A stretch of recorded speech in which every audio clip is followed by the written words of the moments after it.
Et j'ai déjà parlé un peu de David et de Harald.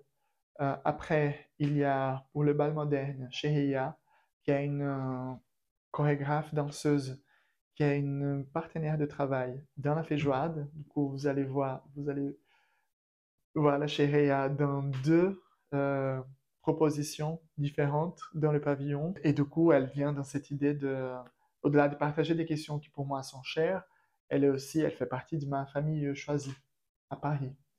Et Wanjiru Kamuyu, qui est une collègue de travail, une amie, mais aussi une artiste dont le travail chorégraphique, je suis un admirateur. Et, et elle a cette puissance communicative que je trouve assez importante pour le bal moderne.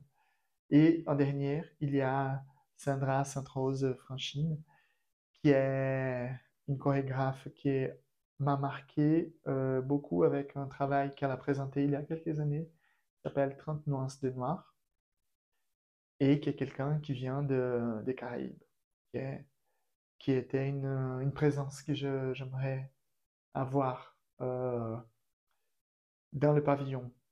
Après, pour les résidences maquettes, il y avait dans l'idée de la résidence maquette cette idée de connecter mon parcours. Du coup, il y a deux artistes qui viennent de Rio. Laís Castro, qui vient de Rio, qui a rencontré Miriam Birara,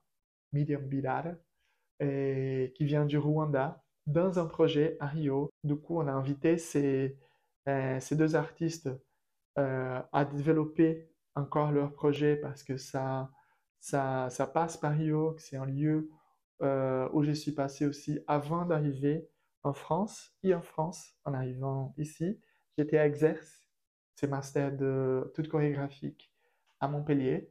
Et du coup, on a eu l'idée d'inviter des artistes issus aussi de cette formation pour qu'ils et elles puissent développer leur travail et le présenter à un réseau de professionnels et de l'Île-de-France et ailleurs.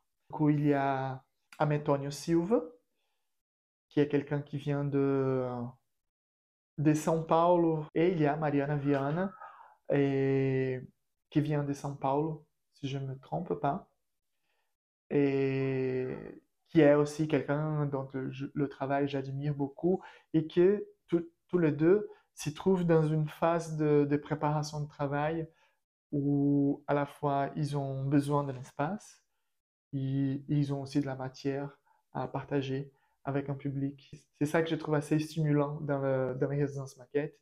C'est cette idée qu'on va euh, attirer pas forcément une génération, mais des artistes qui on ne connaît pas forcément. Et après, il y a aussi les films. Il y a un film de Wanjiru Kamuyu qui est aussi dans le bal, La Visite, qui est un petit film de 10 minutes qui raconte aussi son histoire de déplacement et d'immigration.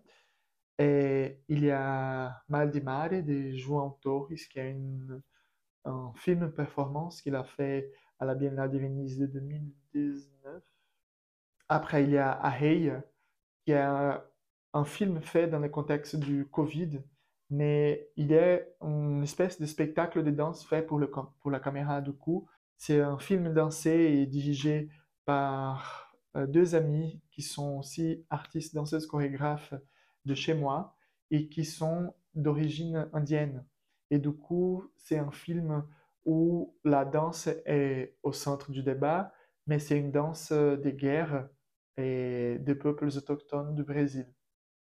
Et finalement, il y a 100 lugares para dançar, ou 100 lieux pour danser, de Marina Guzzo, qui est une artiste de São Paulo et qui d'ailleurs va présenter aussi dans un autre projet à Paris à la même époque, à l'été, et qui est un projet qui crée cette relation entre la danse, le corps et le contexte urbain, en trouvant des endroits ou des sites un peu insolites pour développer une danse, pour montrer une danse. Du coup, il y a cette relation entre le corps et le paysage.